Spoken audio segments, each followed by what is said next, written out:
from the Just very listen beginning. to your children. I'm not doing this again. Dad! 25 disturbing intervention episodes, 7 levels.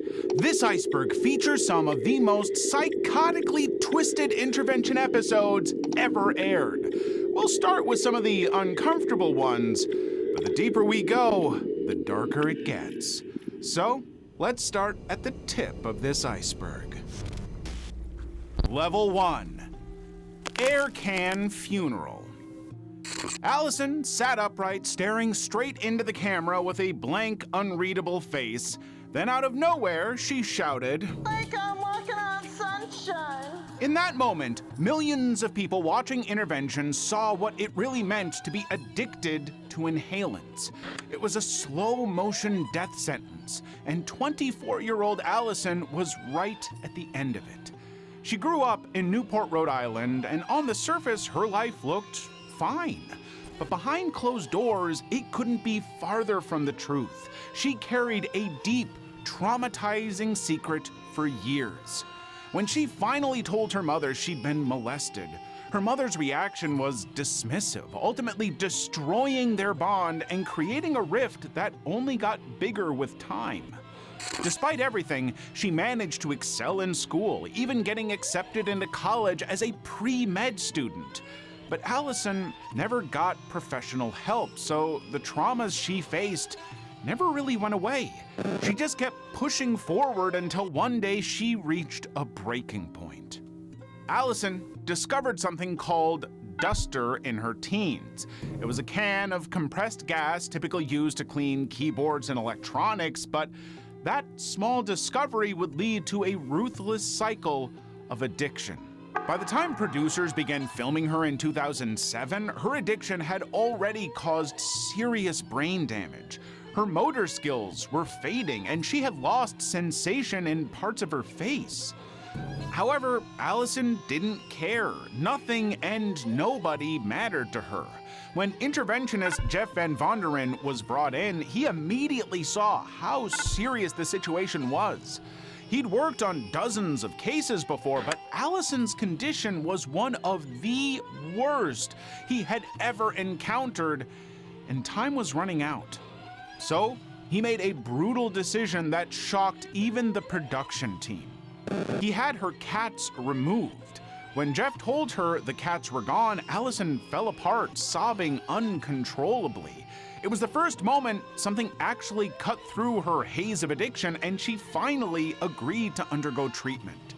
Most viewers watching didn't think she'd survive it, but she did. And in 2008, she successfully completed her rehab treatment. Today, Allison is still sober and has now become a certified addiction counselor. Took it all. I just Christy. want my beer back. I just want Christy. my beer back.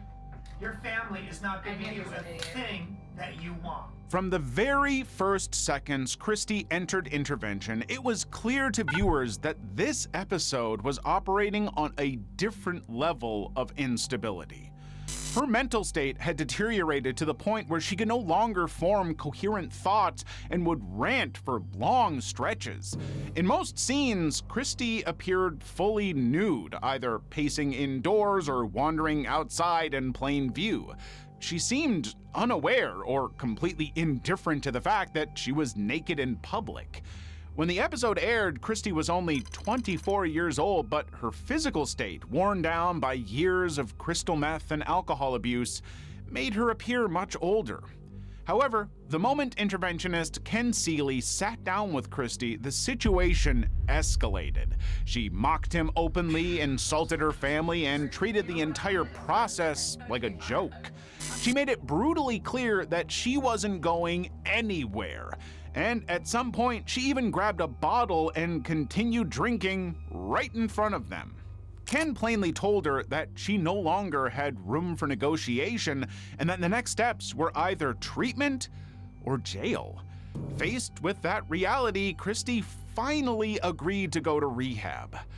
But even during rehabilitation, she remained hostile, and her behavior became so unmanageable that the facility eventually removed her from the program. believing that jail might shock her back into reality or at least keep her alive, her family allowed her to be arrested. But when Christie was released after a 90-day sentence, she returned to drug use. In a deeply shocking turn, Christie became pregnant and gave birth in 2014. However, she was unable to care for the child, and so the child was taken away from her. By the late 2010s, many viewers believed her story had reached its end because nothing ever seemed to change and no recovery followed. They would be right, because in 2025, a YouTuber managed to track Christie down and interviewed her, bringing her back into public view in a way few expected. She looked worse, older, and much more fragile. Although Christie is still alive, her struggle with addictions never truly stopped. Street Ghost. The first glimpse viewers had of 25-year-old Ben was that of a man calmly walking to the library and speaking intelligently to the camera. Ben was addicted to dextromethorphan, better known as DXM, the active ingredient found in many over-the-counter cough syrups.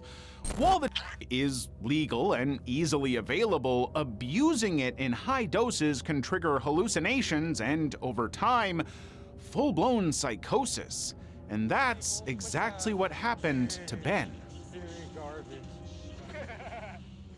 Ben's childhood was marked by domestic violence and instability. He grew up with an abusive father and watched his father not only hit his mother, but also constantly hit him. After years of trauma, his mother finally filed for divorce. Now, despite his upbringing, his IQ was measured at around 170 in school, a score rarely seen, especially for a young boy with no safety net. He had the brain of a genius, but the childhood of someone trying to survive. And eventually that mismatch became too heavy. And just when his story seemed to settle, another disturbing secret emerged. Viewers soon learned that Ben had been in a relationship with an older man who had him when he was younger. And yet, that same man was still in his life, supplying him with money and offering him drugs. So now, Ben wasn't just addicted, he was also being groomed and sustained by someone who had helped destroy him. When the time came for his intervention, things were tense, and Ben struggled to sit still. He barely seemed to understand what was happening around him. But then, something unexpectedly happened. As his family spoke, Ben willingly agreed to go to rehab. And to everyone's surprise, he completed his treatment successfully. After that, he reconnected with his family, and for the first time, there was real hope.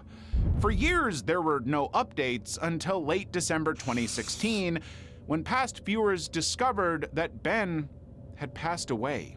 He was 34 years old, and to date, the cause of Ben's death has never been made public.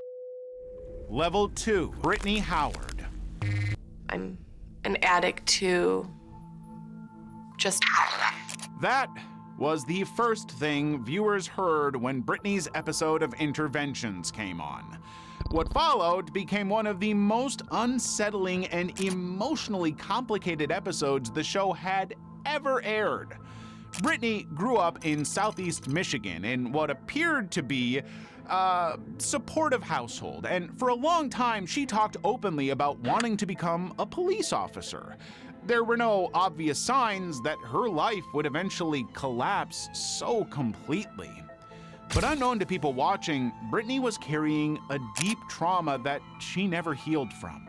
Unable to carry the weight of that trauma any longer, Brittany turned to drugs. She began using pills in her teens and followed quickly after. Eventually, Brittany turned to support her addiction. By the time interventionist Rod Espudo entered the picture, Brittany was 22 years old and looked nearly twice that age. Rod laid out the reality of her condition and made it clear that she was approaching a point of no return and needed treatment urgently. And that was when she finally agreed to treatment.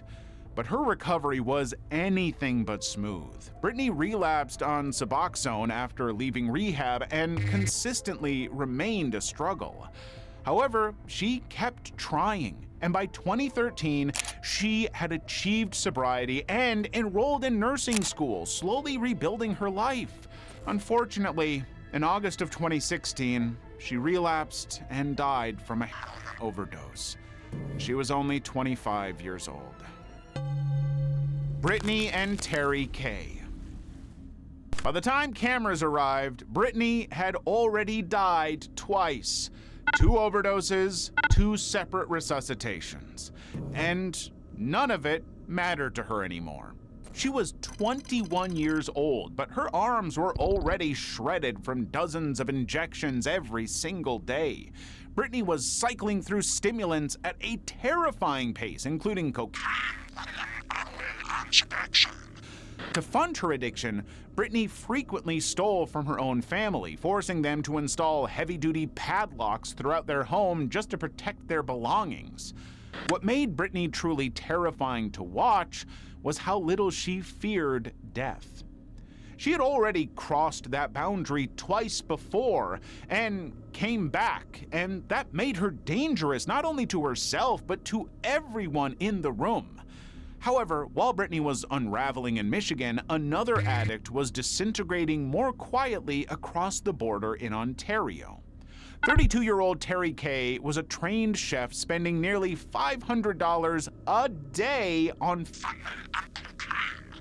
Terry had already lost almost everything that mattered. His marriage was gone, he no longer had custody of his 9-year-old daughter, his finances were wrecked, and yet he was spending approximately $1,500 every day shooting with up his veins. But Terry's addiction did not just exist in a vacuum. When he was just 7 years old, he was abused by a male babysitter, an abuse that continued for several years in silence, and Terry never told anyone. By the age of 12, he was already drinking alcohol and smoking, unknowingly laying the groundwork for a much deeper dependency. Despite that childhood, Terry managed to build a semblance of a normal life. He started culinary school, got married, and even became a father, but almost immediately after his daughter was born, he started to deal with the flashes from his traumatic past. That made him distant and withdrawn from his family. After a few years, his wife and daughter left him, and right after that loss, he started using Brittany and Terry were collapsing in opposite directions. Brittany was explosive, combative, and deeply delusional, living in a constant state of imagined threats. Terry was composed, manipulative, and convinced he could outthink his addiction anyway. When confrontation finally came, Brittany completely resisted at first, even walking out of the intervention room. It wasn't until her father broke down and apologized through tears that she reluctantly agreed to treatment. Unfortunately, she just wasn't disciplined enough. She entered rehab, stayed only 14 days, and walked out. Within days, she relapsed on Suboxone and spiraled again. Following professional guidance, her family made the agonizing decision to cut her off entirely to save themselves. And not long after filming ended, she was arrested on charges and spent much of the next 2 years in jail. By the time she was released, nothing had improved. Terry's outcome took an almost unexpected turn. He fought the intervention process at every step. He demanded control and even openly stated he would only go to rehab on his terms. But eventually, his father's heartfelt words changed his mind, and he agreed to complete the program. Terry entered treatment, and 48 days later, the change was immediate and visible. When he returned home, he went straight back into the kitchen, rebuilding his identity as a chef through the one skill that had once given him purpose. The reason this episode stayed with viewers was the contrast. 2 addicts, 2 completely different paths. One spiraled deeper after the cameras left, while the other climbed out. The triangle. This time, it was not just one person collapsing in isolation, but an entire zip code unraveling in real time. Triangle was a 9-arc episode series tracking multiple addicts whose lives were deeply intertwined through access to the same lethal supply. At the center of the series was Zach, a talented musician from a stable, middle-class background who is in complete denial about his addiction. He had a young daughter and a family desperate to save him, but Zach didn't think he needed saving. After a week in detox, he was supposed to transfer to a long-term treatment, but he flat out refused. He talked about growing food to feed his daughter, despite having no home, no job, no money, and no plan showing the state of his delusion. Then there was Tiffany and Billy, a young couple living out of their car, drifting between parking lots and friends' driveways while trying to survive withdrawal and hunger at the same time. What made Triangle so different from other episodes was its refusal to isolate addiction as an individual failure. Instead, the series exposed the entire system. During the intervention for Billy and Tiffany, they both refused to show up, so the family and entire production team had to visit them in their tent. Finally catching up to them, Tiffany and Billy's emotional family outrightly expressed that if they did not change, they would have to cut them off entirely. The pair finally agreed to enter treatment and in follow-up interviews appeared sober. But not everyone survived the addiction. Zach never entered treatment. He refused help throughout filming and even revealed that he did not believe in relapse anymore. He continued his substance abuse and in April 2020 died from at the age of 28. The stories so far were sad and uncomfortable, but the next levels are going to expose an entirely new layer of trauma. So hit that subscribe button and let's dive in.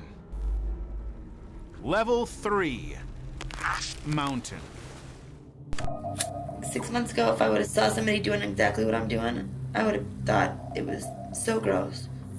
Jenny started using pills just 6 months earlier, and in those 6 months, she had already overdosed 3 times. By the time cameras arrived, Jenny was injected daily. She also had an unsettling belief that she was being followed everywhere she went. It all started when Jenny was 27 and diagnosed with endometriosis. After surgery, she was prescribed Lortab to manage the pain. Over time, she became addicted to those pills. Unfortunately, pills weren't enough. Jenny moved and eventually began shooting, chasing a different kind of high.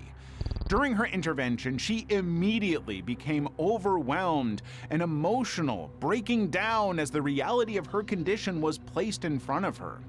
Eventually, she agreed to go to treatment. On the other hand, Mike's case unfolded very differently and at first glance didn't look like addiction at all. He was a retired police officer who admitted that he suffered from severe obsessive-compulsive disorder. His mind was constantly trapped in fear, worry, and intrusive thoughts that he could not shut off. In an effort to help him, his family moved him to a brand new apartment, but even there, the disorder followed him. He compulsively scrubbed surfaces, washed his hands repeatedly, and fixated on invisible contamination that no one else could see. Before his OCD took over, Mike had worked as a police officer for 20 years. During one call, he encountered a man violently beating his girlfriend. While attempting to restrain him, the suspect tried to escape, resulting in a messy struggle where blood was spilled. After that incident, Mike began obsessing over safety and cleanliness, and this obsession led him to quit the police force, but the disorder stayed. He was eventually prescribed medication, and for some time he got better, but the sexual side effects became unbearable, so he stopped taking it, leaving his condition untreated. During Mike's intervention, after listening to his daughter and family beg him to accept help, it was clear he was terrified and he completely refused to get help. Eventually and reluctantly, Mike agreed to treatment. After 3 months, Mike showed real improvement and remained on medication for his OCD. Jenny's outcome was far darker. She relapsed just 1 month after treatment, and since then, there's been no clear public updates on her condition. Kimberly. Kimberly drinks a gallon of wine, a 6-pack of beer, and an entire vodka bottle every day. When I'm drinking, the feeling that it gives me is calm. It takes my anxiety away. What shocked people the most about Kimberly's situation is that she had everything people believe should protect someone from addiction. Yet, she was drinking herself to death behind locked doors. At 34 years old, Kimberly lived in an extravagant home in Indiana with a lifestyle that looked untouchable from the outside. But inside that house, alcohol dictated every single hour of her day. Her addiction didn't start overnight. It had roots that went back years. Kimberly's parents divorced when she was still a child. Her father, Dan, even admitted during filming that he disappeared after the divorce, leaving Kimberly without a strong connection during a critical time in her life. Things only got worse after her mother remained and eventually sent her away to North Carolina, leaving Kimberly to feel lost and abandoned. During her upbringing, Kimberly still managed to have a family of her own. By the time she was 23, she had gotten married and had 2 children, but soon she started to feel abandoned by a husband who was always gone. Professionals believe this must have triggered unresolved abandonment issues from her childhood, and at 26, she turned to alcohol. Eventually, Kimberly's husband couldn't put up with her drinking problem anymore, and he too filed for a divorce. But the separation didn't stop her drinking. If anything, it made things worse. Her addiction got so bad that she once left her children home alone just to buy alcohol. That led her husband to get full custody shortly after, and Kimberly lost her children. When interventionist Ken Seeley sat down with her family, it was obvious how much pain they were in. But Kimberly wanted no part of it.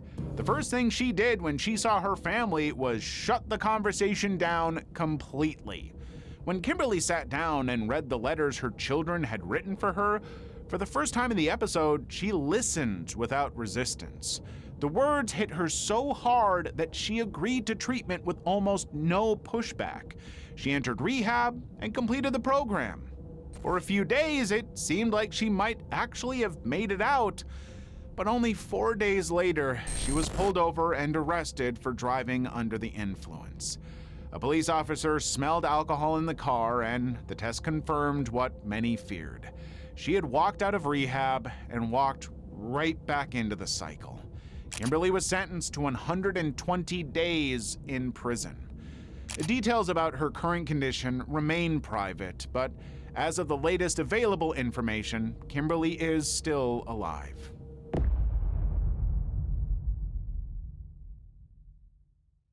Garrett and Chantel. Garrett once saved Chantel's life after a near-fatal overdose. But instead of that being a turning point toward healing, it became the start of their love story.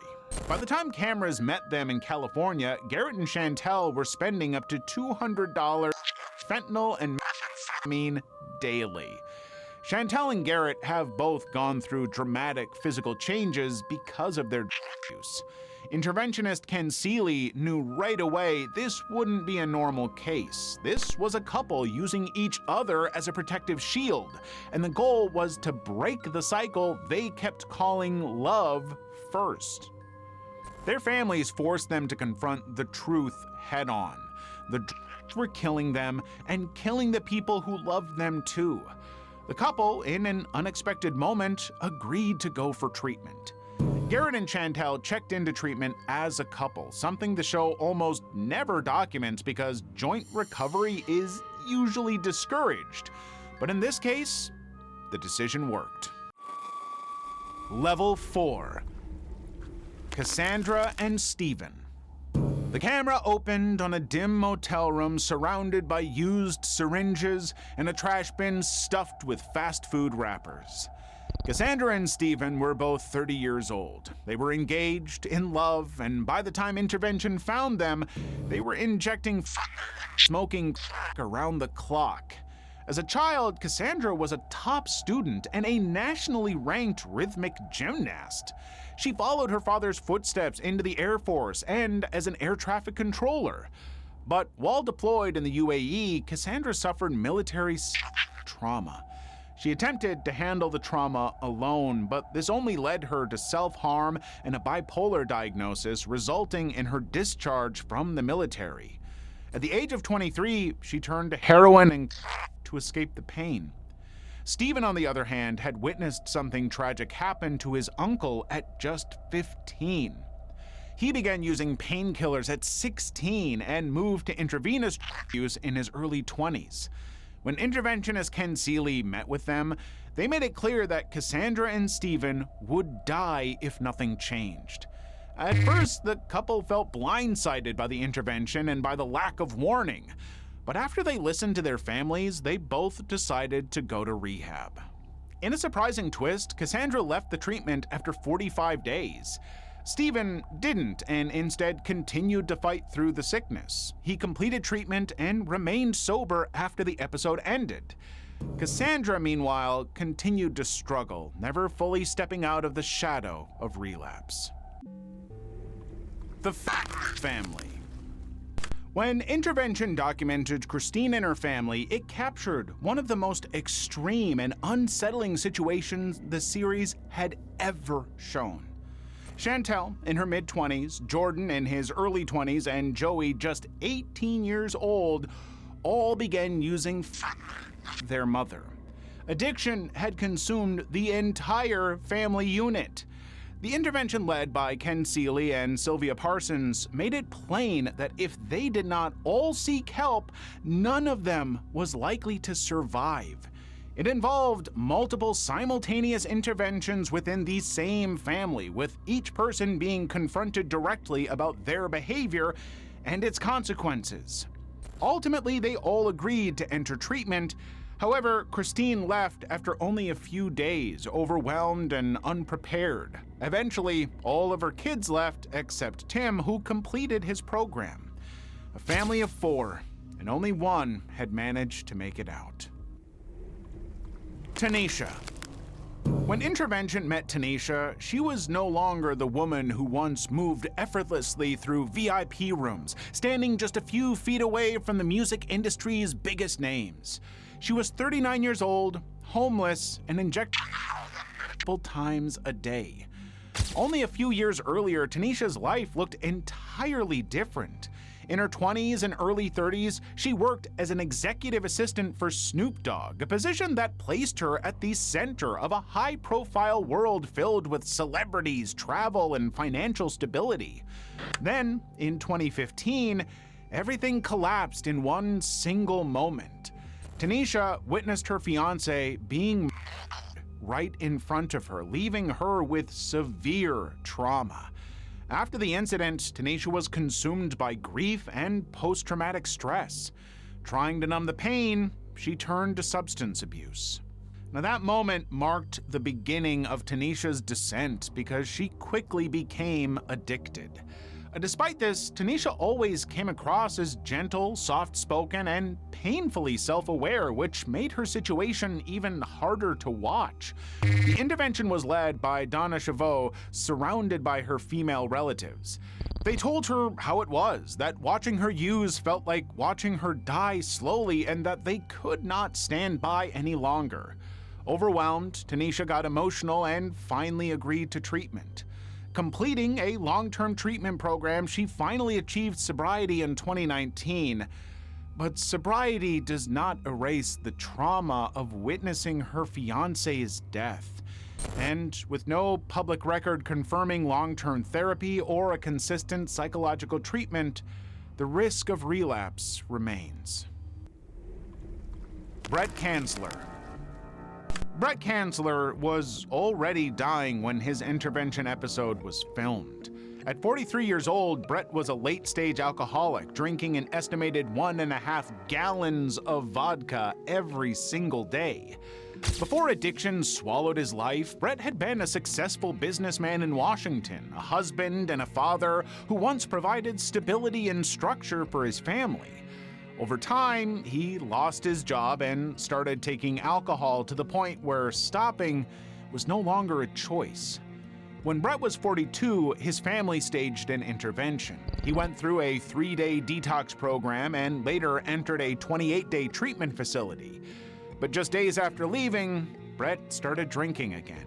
This was the moment his wife asked him to leave the house because she couldn't keep supporting him. And then shortly after, she asked for a divorce. By then, doctors had already warned the family that Brett likely only had a few months left, and so his family lived with the constant fear that he would die in his bed overnight. During the intervention led by Jeff Van Vonderen, Brett was angry, agitated, and defensive. Even his young son crying in front of him wasn't enough to break his attitude. At one point, Brett stood up and walked out, stating clearly that he would not go through with treatment, even as his daughter screamed in tears behind him. Off camera, Brett's family finally told him they would use legal means to have him detained for psychological evaluation. It was only then that he finally agreed to enter a treatment facility where he could be stabilized under supervision. Against expectations, Brett did manage to get sober. After treatment, he remained alcohol-free for 105 days, and during that time, he reconciled with his family. Unfortunately, months into sobriety, Brett was diagnosed with advanced esophageal cancer, a disease strongly linked to long-term alcohol abuse. The condition was irreversible. His episode aired in June 2009, and the final title card informed viewers that Brett had remained sober until his death. Level 5. Tina, featuring Amber Rose. Kensington, Philadelphia had become one of the epicenters of addiction and extreme use, and in the middle of it was Tina. Tina was a woman who had once shared bedrooms and secrets with someone now known around the world, Amber Rose. Unlike most episodes of Intervention, this one began in a very unusual way. Amber Rose left the lights of Hollywood and walked into the street-level horror show of her hometown for Tina, her best friend since childhood. Tina, 32 at the time, was lost to Amber had already tried helping in the past by sending her money, repeatedly calling and offering her help, but none of it worked. When Amber eventually found Tina, interventionist Mike Gonzalez guided the process, but an emotional Amber didn't need much help explaining why she was there. She told Tina she loved her and that she wouldn't attend her funeral, that she had already imagined it too many times. But the decision wasn't easy. Tina at first agreed to go, but after agreeing, Tina claims she needs to use the bathroom. She suddenly becomes defensive, and soon Tina gets into a car with her boyfriend and flees. Although Amber Rose later shared that Tina entered a treatment program off camera, there has never been any confirmed proof of her long-term recovery. Amanda. 7 months after Sam disappeared, the authorities found his body, his decomposed body, in a septic tank. Amanda's addiction started the moment she lost the one person who made her feel safe. In 2013, her husband Sam, and his body was found 7 months after his disappearance. Amanda turned to drown out that pain of losing Sam, and by the time intervention found her, Amanda was already injecting multiple times and had lost custody of all her children. The interventionist Ken Seeley helped guide her through one of the most deeply emotional episodes that intervention had ever recorded. She said yes to a rehab treatment after an emotional session, but her recovery wasn't clean or linear. Her first weeks in treatment were some of the hardest of her life. After 18 days of treatment, she got into a fight with another patient and was promptly dismissed from the treatment facility. She has not spoken to her family or seen her children since then. Rachel. Rachel's days were spent panhandling and injecting under bridges. Her nights were cold, unsafe, and often shared with strangers. By only 16, she was using 21, she was surviving off scraps and One of the most unforgettable moments came when Rachel revealed the extent of her toxic relationship with her father, Ralph. He was obsessed with physical fitness and image, and he constantly made Rachel feel overweight, which led her to start purging. Rachel eventually discovered that kept her skinny, so she began to glorify as an aesthetic. At the beginning of her intervention, Rachel is initially really hostile when she sees her father, shouting for him to get the blank away and accusing him of ruining her life. But her mother refused to give up, pleading for a chance to apologize and express her love. Softened by her parents' persistence, Rachel finally decided to go through with her treatment and also make amends with her father. It's uncertain if Rachel has managed to remain sober since then. Level 6. Chris. When Chris came out as gay at 18, the relief he expected never came. He grew up in a strict Catholic household where faith and religion defined what a good life was supposed to look like. Chris tried to follow the path laid out for him. He had a couple of girlfriends, but each time he attempted intimacy with them, it never worked out. When he met his partner Sean at 18, everything suddenly made sense. For the first time, he found a connection that felt natural rather than forced. They fell in love quickly and soon after, at 19, moved in together. But even while Chris tried to be happy, he had internalized the belief that his sexuality had cost him the future he had been taught to want. And that emotional pain pushed him into addiction. Chris drank vodka first thing every morning, and soon withdrawal dictated his body before the day even began. When his condition became impossible to ignore, his family arranged a professional intervention. As his family read their letters, Chris broke down completely. He entered a treatment center in California and remained sober for roughly 90 days. During that period, he described feeling clearer and more hopeful than he had in years. After rehab, he even reunited with Sean, spending time together in Malibu and Santa Monica. But Chris did not yet have the long-term support and emotional safety. Thus, the moment things began to look forward for him, he relapsed. On August 28th, 2009, Chris died by while intoxicated at 34 years old. Gabe and Vanessa. Gabe and Vanessa weren't the kind of people viewers expected to see in the early seasons of intervention because their addictions weren't rooted in alcohol. But what they were battling was just as destructive and, in some ways, even harder to escape. Gabe had everything going for him. He was a child prodigy who started college in his teens and was teaching chemistry at UCLA while still pretty darn young. Gabe always dreamt of making it big as a comedian. But when that dream faded, he found I just have to focus on the game because that's what I came here to do. He started chasing the high of a win, then soon started chasing the losses. During his intervention with Jeff Van Vonderen, Gabe refused to accept he needed help and appeared aggressive and defiant. But faced with an ultimatum, he entered a gambling-focused rehab center and was diagnosed with narcissistic personality disorder. This discovery helped explain his obsession with winning and his inability to handle failure. In a follow-up special a few months later, Gabe said the intervention changed him. He was gamble-free, still depressed, but seeing a psychiatrist and trying to rebuild. On the other hand, Vanessa Marquez's addiction looked very different. She was a working actress back in the 90s who had built an obsessive world around shopping once her screen time was gone. But her problems were much deeper than a spending addiction. Vanessa has openly expressed deep misery, emotional isolation, and thoughts of wanting to end her life. Her intervention, organized by concerned friends, was emotionally overwhelming. Vanessa broke down completely and agreed to treatment, acknowledging how empty and out of control her life had become. She entered a 30-day treatment program, and for a while, she got better.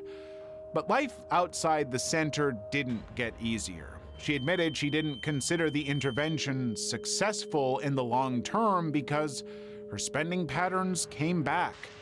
Then, in August 2018, something extremely tragic happened. Police responded to a welfare check at Vanessa's apartment. They say she pointed a weapon at them, which turned out to be a BB gun, but in that split-second decision, they fired, and Vanessa was instantly killed. Gabe and Vanessa's episode showed the world that addiction isn't always about and that not every addict looks the same. Level 7. Lawrence. By the time intervention found Lawrence, his body was so weak and he had deep bruises covering his arms and legs. Those bruises were a warning sign of cirrhosis, a severe liver condition caused by prolonged alcohol abuse. Lawrence was drinking up to 1.5 liters of vodka every single day. But before alcohol consumed everything, Lawrence had been the opposite of what viewers saw on screen. He was a standout in high school, excelling academically and athletically, and later became a successful owner of a chain of tanning salons. But Lawrence's childhood was catching up to him. Growing up, he had endured severe physical and emotional abuse. In fact, one of his earliest memories was watching his father hitting his mother and then hitting him afterwards. When his mother finally escaped the marriage, Lawrence was left behind. With no protection, he became his father's regular target. Even after his mother eventually removed him from the home, the trauma of what he had survived ran too deep and eventually led him to alcohol. The intervention was led by Jeff Van Vonderen, and at first, Lawrence completely resisted. After prolonged pressure and emotional breakdowns, he finally agreed to treatment. What followed was devastating in its speed. After 30 days, Lawrence was asked to leave treatment for refusing to focus on his recovery, and only 3 weeks later, he relapsed. 2 months in, he suffered a massive esophageal hemorrhage caused by end-stage liver disease. On February 23, 2008, Lawrence died from internal bleeding from his cirrhosis just weeks before his episode aired. Carissa Hiltz. Carissa would lash out emotionally without warning, sometimes in front of staff and customers. She worked with her mother in their family-owned restaurant. Carissa even spoke about her mother's plan to pass the business down to her. Unfortunately, her addiction was ruining that future. At just 28 years old, Carissa was locked in a full-scale addiction that cost more than $1,400 a week to sustain. She described herself as a functional junkie, arguing that because she could still show up to work, she hadn't completely lost control. Carissa later revealed something far more disturbing beneath the drug use. She had been inappropriately touched while growing up, an experience that forced her to have a deep distrust of adults. She also struggled with rejection from her family and community when she came out as a lesbian. The only person who made her feel fully accepted was a close friend, and then he died. After his death, his mother manipulated Carissa $30,000 worth of from Florida to New York.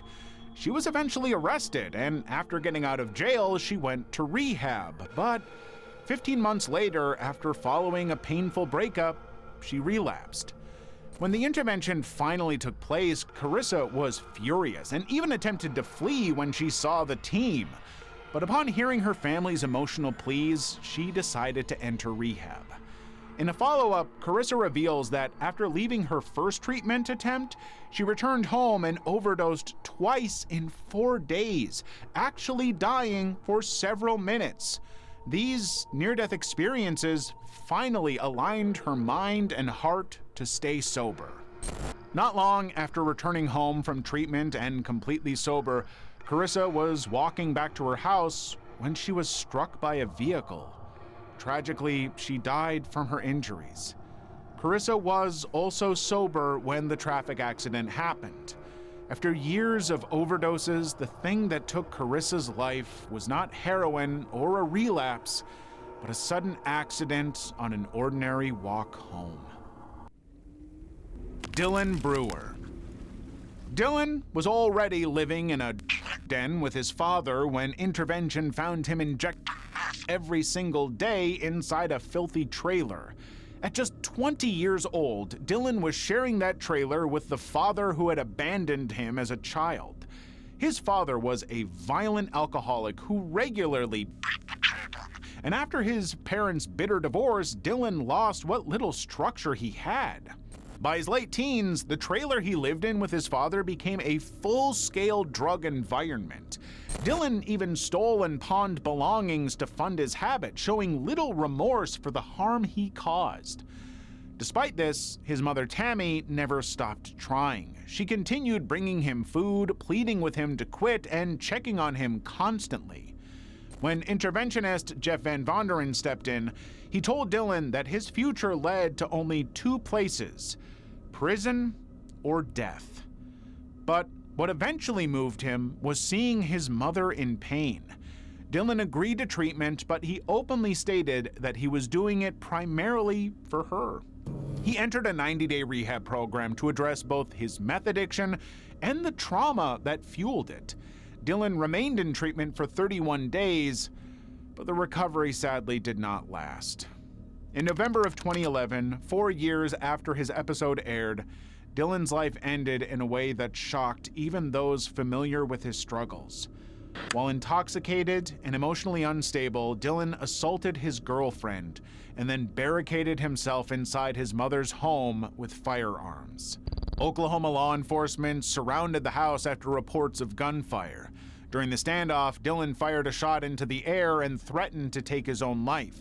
Negotiators spent hours trying to reach him while his mother pleaded with him directly, but nothing worked. Later that day, at 25 years old, Dylan Brewer died from a gunshot wound, ending the standoff and his life. Gina. Gina's life fell apart in a single day. In July of 2006, while she was at work, her 4-year-old son Nicholas was by her husband. This traumatic incident would lead her into a chain of one of the most psychologically destructive collapses ever captured on intervention. By the time cameras found her, Gina was already far gone. She spoke to herself for long stretches while high, trapped in conversations no one else could hear.